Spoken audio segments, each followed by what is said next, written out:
Hi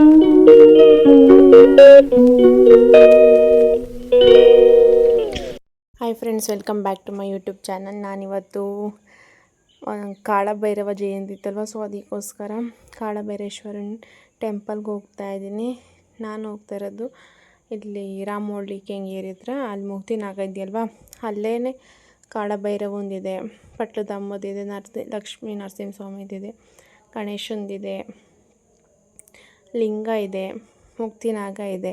ಎಲ್ಲ ಕೂಡ ಅಲ್ಲೇ ಇರೋದ್ರಿಂದ ಭೈರವನು ಅಲ್ಲೇ ಇದೆ, ಸೆಪ್ರೇಟಾಗಿ ದೇವಸ್ಥಾನ. ಸೊ ಅದಕ್ಕೆ ಅಲ್ಲಿ ಹೋಗಿ ಕೂಷ್ಮಾಂಡ ದೀಪ ಹಚ್ಬಿಟ್ಟು ಬರೋಣ ಅಂತ ಅಂದ್ಕೊಂಡು ಹೋಗ್ತಾಯಿದ್ದೀನಿ. ನಾನು ಅಲ್ಲಿ ಬಂದೆ, ರಾಮನಹಳ್ಳಿ ಗೇಟ್ ಬಂದುಬಿಟ್ಟು ಅಲ್ಲಿಂದ ಬಸ್ಸಲ್ಲಿ ಬಂದ್ವಿ. ಅಲ್ಲಿಂದ ಆಟೋದಲ್ಲಿ ಬರ್ತಾಯಿದ್ದೀವಿ ದೇವಸ್ಥಾನಕ್ಕೆ. ಆ್ಯಂಡ್ ಇಲ್ಲಿ ನಿಮಗೆ ಸೆಪ್ರೇಟಾಗಿ ಕೂಡ ಚಾರ್ಜ್ ಮಾಡ್ತಾರೆ, ಇಲ್ಲಾಂದರೆ ಫುಲ್ಲು ಬುಕ್ ಆದಮೇಲೆ ಕೂಡ ಚಾರ್ಜ್ ಮಾಡ್ತಾರೆ. ನಾವಿಲ್ಲಿ ಸೆಪ್ರೇಟಾಗಿ ಬಂದಿದ್ದಕ್ಕೆ ಇಬ್ಬರಿಗೆ 50 ರೂಪಾಯಿ ಇಸ್ಕೊಂಡ್ರು. ನಾವು ಇಲ್ಲೇ ದೇವಸ್ಥಾನ ಹತ್ರನೇ ಬಂದು, ದೇವಸ್ಥಾನದ ಪಕ್ಕನೇ ಈ ಥರ ನೆಲ್ಲೆಲ್ಲ ಹಾಕ್ಸಿದ್ದಾರೆ. ನಾವು ಬರೋಷ್ಟರಲ್ಲಿ ಆಲ್ರೆಡಿ 11 o'clock ಆಗಿತ್ತು. ಮತ್ತು ಇವತ್ತು ಏನೋ ಶಾಂತಿ ಪೂಜೆ ಕೂಡ ನಡೀತಿತ್ತು, ಅದಕ್ಕೆ ಅಷ್ಟೊಂದು ಜನ ಇರಲಿಲ್ಲ. ಬಟ್ ಆಮೇಲೆ ಟೈಮ್ ಆಯ್ತಾ ಜನ ಕೂಡ ತುಂಬ ಜಾಸ್ತಿ ಆದರು. ಆ್ಯಂಡ್ ನಿಮಗಿಲ್ಲಿ ಆದಿನಾಗನೂ ಕೂಡ ಇದ್ದಾರೆ, ಬೃಹತ್ ಮುಕ್ತಿನಾಗ ಕೂಡ. ಈ ದೇವಸ್ಥಾನ ಬೃಹತ್ ಮುಕ್ತಿನಾಗ ಇದೆ. ಗೊಬ್ಬರ ಕೂಡ ಲಾಸ್ಟ್ ಟೈಮ್ ನಾನು ಬಂದಿದ್ವಿ, ಗೊಬ್ಬರ ಓಪನ್ ಆದಾಗ. ಅದಕ್ಕೋಸ್ಕರ ಹಾಗೆ ಅಲ್ಲೋಗಿ ಕಾಳಭೈರವಂಗೆ ಪೂಜೆ ಮಾಡಿಸ್ಕೊಂಡು ಬಂದು ಆಮೇಲೆ ಹೋಗೋಣ ಅಂತ ನಾನು ಈಚೆ ಕಡೆಯಿಂದನೇ ಕ್ಲಿಪ್ಪಿಂಗ್ ತೊಗೊಂಡೆ ಒಂದು. ಆ್ಯಂಡ್ ಅಲ್ಲಿಂದ ಡೌನ್ ಬಂದರೆ ಅಲ್ಲೇ ನಿಮಗೆ ಭೈರವನ ದೇವಸ್ಥಾನ ಕೂಡ ಕಾಣಿಸುತ್ತೆ. ಅದು ಕೂಡ ನಿಮಗೆ ಕ್ಲಿಪ್ಪಿಂಗ್ ಅಟ್ಯಾಚ್ ಮಾಡ್ತೀನಿ, ನೋಡಿ. ಮತ್ತು ತುಂಬ ಜನ ನೋಡ್ತಾ ಇದ್ದೀರಾ, ಬಟ್ ಲೈಕ್ ಮಾಡ್ತಾಯಿಲ್ಲ. ಸೊ ಅದಕ್ಕೇ ಪ್ಲೀಸ್ ಲೈಕ್ ಆ್ಯಂಡ್ ನೋಡಿಬಿಟ್ಟು ಹಂಗೆ ಲೈಕ್ ಕೂಡ ಮಾಡಿ, ಸಬ್ಸ್ಕ್ರೈಬ್ ಮಾಡಿ ನನ್ನ ಚಾನಲ್ನ. ವ್ಯೂಸ್ ಬರ್ತಾಯಿದೆ ಬಟ್ ಲೈಕ್ಸ್ ಬರ್ತಾಯಿಲ್ಲ. ಸೊ ಅದಕ್ಕೋಸ್ಕರ ಇದೊಂದು ರಿಕ್ವೆಸ್ಟ್ ಅಂತಲೇ ಅಂದ್ಕೊಳ್ಳಿ. ಪ್ಲೀಸ್ ಲೈಕ್ ಮಾಡಿ, ಶೇರ್ ಮಾಡಿ ವಿಡಿಯೋನ. ಆ್ಯಂಡ್ ನೋಟಿಫಿಕೇಷನ್ ಬೆಲ್ನ ಆನ್ ಮಾಡಿಕೊಡಿ, ಯಾಕಂದರೆ ನಾನೆಲ್ಲ ಹಾಕೋ ವಿಡಿಯೋಸ್ ಎಲ್ಲ ನಿಮಗೆ ನೋಟಿಫಿಕೇಷನ್ ಬರುತ್ತೆ. ನಾವು ಹೋಗೋಷ್ಟರಲ್ಲಿ ಆಲ್ರೆಡಿ ಪೂಜೆ ಎಲ್ಲ ಮಾಡಿಕೊಂಡು ಡೋರ್ ಕ್ಲೋಸ್ ಮಾಡ್ಕೊಂಡು ಹೋಗಿದ್ರು, ಬಟ್ ಈ ಥರ ನೋಡ್ಬೋದಿತ್ತು. ಸೊ ಅದಕ್ಕೋಸ್ಕರ ನಾನು ಆ ಥರನೇ ಇನ್ನೇನು ಮಾಡೋದಂತ ಈ ಥರನೇ ಪೂಜೆ ಮಾಡ್ಕೊಂಡ್ವಿ, ನಾವೇ ಪೂಜೆ ಮಾಡ್ಕೊಂಡ್ವಿ.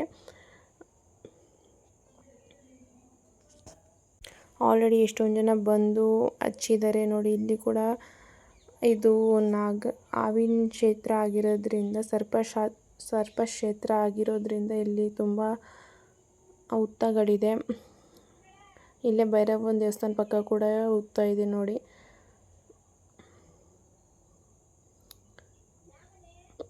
ಆ್ಯಂಡ್ ತುಂಬ ಜನ ಇಲ್ಲಿ ಆಲ್ರೆಡಿ ಬಂದು ಪೂಜೆ ಎಲ್ಲ ಮಾಡಿದ್ದಾರೆ. ಅದನ್ನು ಕೂಡ ಕ್ಲಿಪ್ಪಿಂಗ್ಸ್ ತೊಗೊಂಡಿದ್ದೀನಿ ನೋಡಿ. ಒಬ್ಬರೊಬ್ಬರು 365 ದೀಪ ಹಚ್ಚಿದ್ದಾರೆ, ಒಬ್ಬರೊಬ್ಬರು ಕೂಷ್ಮಾಂಡ ಆರತಿನೂ ಕೂಡ ಮಾಡಿದ್ದಾರೆ. ಕೂಷ್ಮಾಂಡ ಆರತಿ ಅಂದರೆ ಬೂದುಗುಂಬಳಕಾಯಿ ಇರುತ್ತಲ್ವ, ಅದನ್ನು ಆಫ್ ಮಾಡಿ ಅದರೊಳಗಡೆ ಬತ್ತಿ ಮತ್ತು ಎಣ್ಣೆ ಹಾಕಿ ನಮಗೇನು ಅಂದ್ಕೊಂಡಿರ್ತೀವೋ ಅದನ್ನು ಕೇಳಿಕೊಂಡು ದೇವ್ರ ಹತ್ರ ನೀವು ಆರತಿ ಮಾಡೋದು. ಕಾಳಭೈರವನಿಗೆ ಏನಕ್ಕೆ ಆರತಿ ಮಾಡೋದಂದರೆ, ಎಸ್ಪೆಷಲಿ ನಿಮ್ಗೆ ಯಾವುದಾದ್ರೂ ಶತ್ರುಕಾಟ ಆಗಿರ್ಬೋದು, ಇಲ್ಲಾಂದರೆ ಅಪಮೃತ್ಯು ಭಯ ಇರೋದು, ಆ ಥರದವರೆಲ್ಲ ಮಾಡ್ಬೋದು. ನಾವು ಕೂಡ ಅಲ್ಲಿ ರಾಮನಹಳ್ಳಿಲಿ ಬಂದಮೇಲೆ ಅಲ್ಲೇ ಕುಂಬಳಕಾಯಿ ತಗೊಂಡು ಬಂದು ಇಲ್ಲಿ ಯಾವ ರೀತಿ ಮಾಡಬೇಕು ಅಂತ ಕೂಡ ಇಲ್ಲಿ ಹಾಕಿದ್ದೀನಿ ನೋಡಿ. ಆ್ಯಂಡ್ ಒಂದು ಅಡಿಕೆ ತಟ್ಟೆ ಕೂಡ ಬೇಕು, ಯಾಕಂದರೆ ಅದನ್ನು ಇಟ್ಕೊಂಡು ಪೂಜೆ ಮಾಡಬೇಕಲ್ಲ. ಸೊ ಅದಕ್ಕೆ. ಆಮೇಲೆ ಉಪ್ಪು, ಒಬ್ಬರೊಬ್ಬರು ಅಕ್ಕಿ ಹಾಕ್ತಾರೆ, ಒಬ್ಬರೊಬ್ಬರು ಉಪ್ಪು ಹಾಕ್ತಾರೆ. ನಾನಿಲ್ಲಿ ಕಲ್ಲುಪ್ಪು ತೊಗೊಂಬಂದಿದ್ದೀವಿ, ಅದನ್ನು ಹಾಕ್ತಾಯಿದ್ದೀವಿ. ಆ್ಯಂಡ್ ನಾನು ಒಂದು 365 ಬತ್ತಿ ಒಂದು ತೊಗೊಂಡ್ಬಂದಿದ್ದೆ, ಮರ್ತೋಗ್ಬಿಟ್ಟಿದೆ.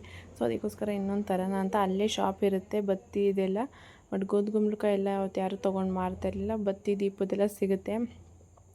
ನಾನು ತೊಗೊಂಡು ಬರೋಕ್ಕೆ ಹೋಗಿದ್ದೆ ಅಷ್ಟರಲ್ಲಿ ನಮ್ಮಮ್ಮ ಇದನ್ನೆಲ್ಲ ಕ್ಲೀನ್ ಮಾಡಿ, ಅದೇ ಒಳಗಡೆ ತಿರುಳೆಲ್ಲ ಇರುತ್ತಲ್ವ, ಅದೆಲ್ಲ ತೆಗಿಬೇಕಲ್ವ. ಸೊ ಅದಕ್ಕೆ ಅದೆಲ್ಲ ತಕ್ಕೋತಿದ್ದಾರೆ. ನೀವು ಕೂಡ ನಿಮ್ಗೆ ಏನಾದರೂ ಮನಸ್ಸಲ್ಲಿದ್ದರೆ ಕೆಟ್ಟ ದೃಷ್ಟಿ ಮಾಟ ಮಂತ್ರ ಎಲ್ಲ ಹಾಕಿರೋರೆಲ್ಲ ಇದನ್ನು ಮಾಡ್ಬೋದಂತೆ. ನೀವು ಕೂಡ ಭೈರವನ ಮೇಲೆ ನಂಬಿಕೆ ಇಟ್ಟು ಮಾಡಿ.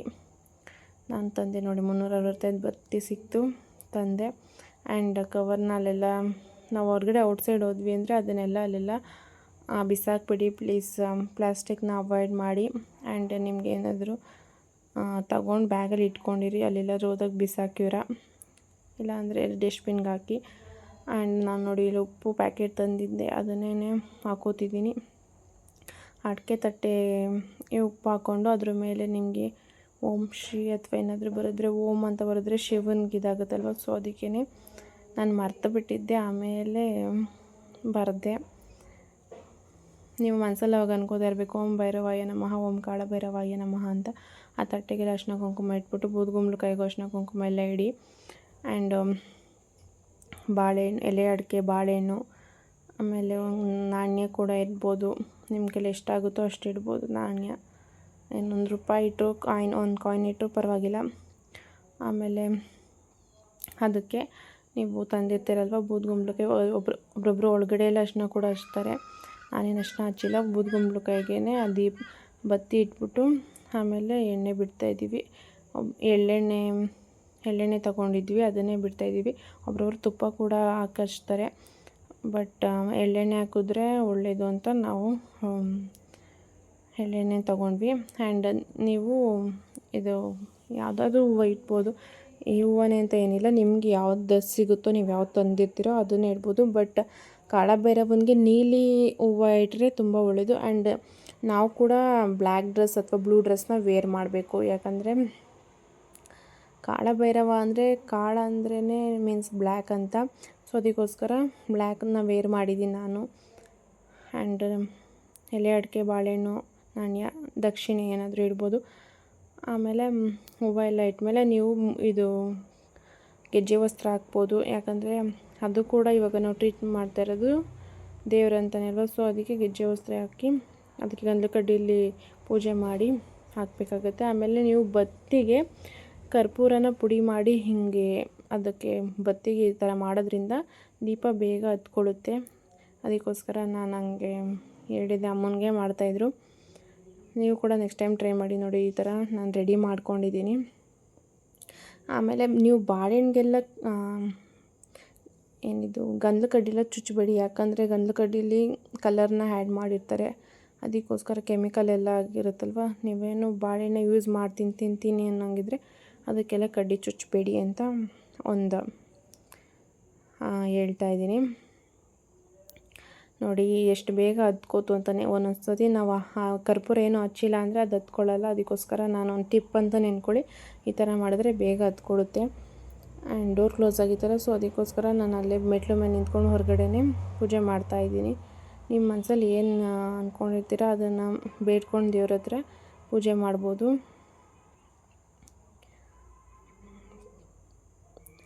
ಡೋರ್ ಓಪನ್ ಆಗಿದ್ದರೆ ತುಂಬ ಚೆನ್ನಾಗಿರ್ತಿತ್ತು ಅಂದ್ಕೊಂಡೆ ನಾನು. ಏನು ಮಾಡೋಕ್ಕಾಗಲ್ಲ ಅಂತ ಸುಮ್ಮನೆ ಹಂಗೆ ಪೂಜೆ ಮಾಡ್ಕೊಂಡು ಬಂದ್ವಿ. ಬಟ್ ಭಕ್ತಿ ಮೇಯ್ನಾಗಿ ಇಂಪಾರ್ಟೆಂಟ್ ಅಂತ ಅಂದ್ಕೋಬೇಕಷ್ಟೆ. ನೀವೇನಾದರೂ ಆರತಿ ಮಾಡಬೇಕಾದ್ರೆ ನಿಮ್ಗೇನಾದರೂ ಕಾಳಭೈರವ ಅಷ್ಟಕಂ ಗೊತ್ತಿದ್ದರೆ ಅದನ್ನು ಕೂಡ ನೀವು ಬುಕ್ ಏನಾದ್ರು ತಂದಿದ್ರೆ, ಇಲ್ಲಾಂದರೆ ಫೋನಲ್ಲಿ PDF ಕೂಡ ಇರುತ್ತೆ, ಅದನ್ನು ನೋಡಿಕೊಂಡು ನೀವು ಹೇಳ್ಬೋದು. ಆರತಿ ಮಾಡಬೇಕಾದ್ರೆ ನಿಮ್ಮ ಬೇಡಿಕೆ ಎಲ್ಲ ಆದಮೇಲೆ ಕೂತ್ಕೊಂಡು ಸ್ವಲ್ಪ ಹೊತ್ತು ಕೂತಿರ್ತೀರಲ್ಲ ದೇವಸ್ಥಾನದಲ್ಲಿ, ಆವಾಗಾದರೂ ಹೇಳ್ಬೋದು. ನಾನು ಕೂಡ ಆರತಿ ಎಲ್ಲ ಆದಮೇಲೆ ಕಾಳಭೈರವ ಅಷ್ಟಕಂ ಹೇಳಿದೆ. ಇಲ್ಲಾಂದರೆ ಕಾಳಭೈರವ ಕೂಡ ಶಿವನ ಸ್ವರೂಪ ಆಗಿರೋದ್ರಿಂದ ನಿಮಗೆ ಶಿವನದು ಯಾವ್ದಾದ್ರು ಸ್ತೋತ್ರ ಮಂತ್ರ ಅಥವಾ ಗೊತ್ತಿದ್ದರೆ ನೀವು ಅದನ್ನು ಕೂಡ ಹೇಳ್ಬೋದು. ಓಂ ನಮಃ ಶಿವಾಯ ಅಥವಾ ಓಂ ಭೈರವಾಯ ನಮಃ ಅಂತ ಹೇಳಿದ್ರು ಇಟ್ಸ್ ಓಕೆ. ಆ್ಯಂಡ್ ಎಲ್ಲ ಪೂಜೆ ಎಲ್ಲ ಕಂಪ್ಲೀಟ್ ಆದಮೇಲೆ ಒಂದು ಸ್ವಲ್ಪ ಹೊತ್ತು ಕೂತಿದ್ವಿ. ಆಮೇಲೆ ನಾನು ಅದೊಂದು ಕ್ಲಿಪ್ಪಿಂಗ್ ತೊಗೊಂಡೆ. ಆಮೇಲೆ ಅಲ್ಲಿ ಬೃಹತ್ ಮುಕ್ತಿನಾಗ ಆದಿಮುಕ್ತಿನಾಗಕ್ಕೆ ಹೋಗೋಣ ಅಂತ ಬಂದ್ವಿ. ಅಲ್ಲೆಲ್ಲ ದರ್ಶನ ಎಲ್ಲ ಮಾಡ್ಕೊಂಡಾದ್ಮೇಲೆ ಇವಾಗ ಆಲ್ರೆಡಿ 12 ಗಂಟೆ ಆಗಿತ್ತಲ್ವ, ಸೊ ಅದಕ್ಕೆ ಕ್ಲೋಸ್ ಮಾಡಿದರು. ಅದಕ್ಕೋಸ್ಕರ ನಾನು ರಿಟರ್ನ್ ಬಂದುಬಿಟ್ಟು ಇಲ್ಲಿ ಆದಿಮುಕ್ತಿನಾಗಕ್ಕೆ ಹೋಗೋಣ ಅಂತ ಬಂದ್ವಿ. ತುಂಬ ಅಲ್ಲಿ ಇವತ್ತು ಯಜ್ಞಶಾಲೆಯಲ್ಲಿ ಪೂಜೆ ಇದ್ದಿದ್ದರಿಂದ ತುಂಬ ಜನ ಬಂದಿದ್ದರು. ನಾನು ಅದನ್ನು ಕೂಡ ಒಂದು ಕ್ಲಿಪ್ಪಿಂಗ್ ತೊಗೊಳ್ಳೋಣ ಅಂದ್ಕೊಂಡಿದ್ದೀನಿ, ಬಟ್ ಒಂದು ಶಾರ್ಟ್ ಕ್ಲಿಪ್ಪಿಂಗ್ ತೊಗೊಂಡಿದ್ವಿ. ನೋಡಿ ನಿಮ್ಗೇನಾದರೂ ಹರಕೆ ಕೂಡ ಇದ್ದರೆ ಇಲ್ಲಿ ಬಂದು ಏನಂತಾರೆ ಅದನ್ನು ತುಲಾಭಾರ ಮಾಡಿಸ್ಬೋದು. ಎಣ್ಣೆ ಕೊಡ್ತೀವಿ, ತುಪ್ಪ ಕೊಡ್ತೀವಿ, ಏನೋ ದೇವ್ರಿಗೆ ಅಂತ ತುಲಾಭಾರ ಕೂಡ ಮಾಡಿಸ್ಬೋದು. ಆ್ಯಂಡ್ ನಿಮಗೆ ಇಲ್ಲಿ ಷಷ್ಠಿ ಅಥವಾ ಏನಾದರೂ ಸ್ಪೆಷಲ್ ಇದ್ದಾಗ ನಿಮ್ಮ ಕಡೆಯಿಂದನೇ ಒಳಗಡೆ ಸನ್ನಿಧಿ ಒಳಗಡೆ ಅಲೋ ಮಾಡಿಬಿಟ್ಟು ನಿಮಗೆ ಹಾಲು ಅಭಿಷೇಕ ಮಾಡೋಕ್ಕೆ ಕೊಡ್ತಾರೆ. ಅದಕ್ಕೆ 100 ರೂಪೀಸ್ ಏನೋ ಚಾರ್ಜ್ ಮಾಡ್ತಾರೆ. ನಿಮ್ಗೆ ಬೇಕಾದರೆ ನಾನು ಈ ಕ್ಲಿಪ್ಪಿಂಗ್ಸ್ ಹಾಕಿರ್ತೀನಿ ನೋಡಿ. ಇದರಲ್ಲಿ ನಿಮಗೆ ಯಾವುದ್ಯಾವುದಕ್ಕೆ ಎಷ್ಟೆಷ್ಟು ಅಭಿಷೇಕಕ್ಕೆ ಅಲಂಕಾರಕ್ಕೆಲ್ಲ ಅಂತ ಯಾವ್ಯಾವ ಪೂಜೆ ಮಾಡಿಸ್ತೀನಿ ಅಂತ ಎಲ್ಲ ಹಾಕಿದ್ರು ಕೂಡ ಅಲ್ಲಿ ಬೋರ್ಡಲ್ಲಿದೆ, ನೋಡ್ಕೊಳ್ಳಿ. ಆ್ಯಂಡ್ ನಿಮಗೆ ಇನ್ನೂ ಸ್ಪೆಷಲ್ ಪೂಜೆಸ್ ಎಲ್ಲ ಇರುತ್ತೆ. ಅದನ್ನು ಕೂಡ ನಿಮಗೆ ನೆಕ್ಸ್ಟ್ ಟೈಮ್ ನೀವು ಮಸ್ಟ್ ವಿಸಿಟ್ ಪ್ಲೇಸ್ ಆಗಿರೋದ್ರಿಂದ ನೀವು ಹೋದಾಗ ಅಲ್ಲಿ ಪುರೋಹಿತರನ್ನ ಕೇಳಿದ್ರೆ ಅವರು ಕೂಡ ಫುಲ್ ಡೀಟೇಲ್ಸ್ ನಿಮಗೆ ಕೊಡ್ತಾರೆ.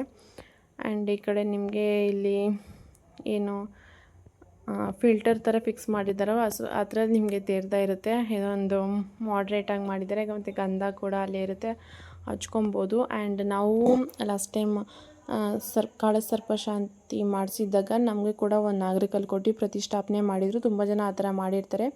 ಸೊ ಅಲ್ಲೋಗಿ ಪೂಜೆ ಮಾಡ್ಕೊಂಡು ಬಂದ್ವಿ. ಆ್ಯಂಡ್ ಇದೇ ನೋಡಿ ಯಜ್ಞಶಾಲೆ. ನಿಮಗೆ ಕಾಳಸರ್ಪ ಶಾಂತಿ ಅಥವಾ ಆಶ್ಲೇಷ ಬಲಿ ಯಾವುದಾದ್ರೂ ಪೂಜೆ ಮಾಡೋಕ್ಕೆ ಹೇಳ್ತಾರಲ್ಲ, ಅವಾಗ ಈ ಬಿಲ್ಡಿಂಗಲ್ಲೇ ನಿಮಗೆ ಪೂಜೆ ಮಾಡಿಸೋದು. ಅಲ್ಲಿ ನಾವು ಎಂಟ್ರಿ ಒಳಗಡೆ ಎಂಟ್ರಿ ಇರೋಲ್ಲ, ಯಾಕಂದರೆ ನಮಗೆ ಮಾಡಿಸೋರ್ಗೆ ಅಷ್ಟೇ ಅದು ಹೋಗ್ಬೇಕು, ಹೊರಗಡೆ ಹೋಗ್ಬೇಕಾಗಿರೋದು. ಅಥವಾ ರಿಲೇಟಿವ್ಸ್ ಅವ್ರು ಯಾರು ಪೂಜೆ ಮಾಡ್ತಾರೋ ಅವ್ರ ರಿಲೇಟಿವ್ಸ್ ಮಾತ್ರ ಇಷ್ಟು ಜನ ಅಂತ ಅವರು ಸ್ಲಿಪ್ ಕೊಟ್ಟಿರ್ತಾರೆ, ಅದರಲ್ಲಿ ನೋಡ್ಕೊಂಡು ಹೋಗೋದಿರುತ್ತೆ ಒಳಗಡೆ.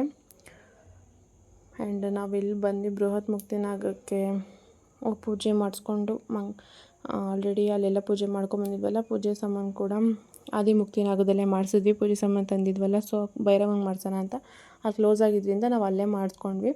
ನಿಮಗೆ ಇದ್ರೊಳಗಡೆ ಗಣೇಶ ಇದೆ, ಆ ಕಡೆ ಪಟ್ಲದಮ್ಮ ಇದೆ, ಮತ್ತು ಈಶ್ವರ ದೇವರಿದ್ದಾರೆ, ಲಕ್ಷ್ಮೀ ನರಸಿಂಹಸ್ವಾಮಿ ದೇವಸ್ಥಾನ ಒಳಗಡೆನೇ ಇದೆ.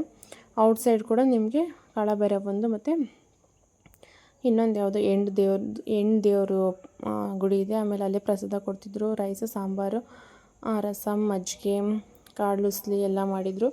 ಅದನ್ನು ಕೂಡ ನಾವು ಪ್ರಸಾದ ಸಿಗ್ತಾಯಿದೆ ಅಂದರೆ ಯಾಕೆ ಮಿಸ್ ಮಾಡ್ಕೊಬೇಕು ಅಂತ ನಾವು ಹೋಗಿ ಪ್ರಸಾದ ತಿಂದ್ಕೊಂಡು ಇವಾಗ ರಿಟರ್ನ್ ಬಸ್ ಹತ್ಕೊಂಡು ಬರ್ತಿದ್ದೀವಿ. ಏನಾದ್ರು ಸ್ಪೆಷಲ್ ಡೇಸ್ ಇದ್ದರೆ ಮುಕ್ತಿನಾಗದಲ್ಲಿ ತುಂಬ ರಶ್ ಇರುತ್ತೆ, ಬಸ್ಸಸ್ ಕೂಡ ಅವೈಲೇಬಲ್ ಇರುತ್ತೆ. ಮಸ್ಟ್ ವಿಸಿಟ್ ಪ್ಲೇಸ್ ಅಂತಲೇ ಹೇಳ್ಬೋದು. ಇದಾಗಿತ್ತು ಒಂದು ಶಾರ್ಟ್ ಕಾಳಭೈರವ ಜಯಂತಿದ ಲಾಗ್ ಆಗಿತ್ತು. Thank you.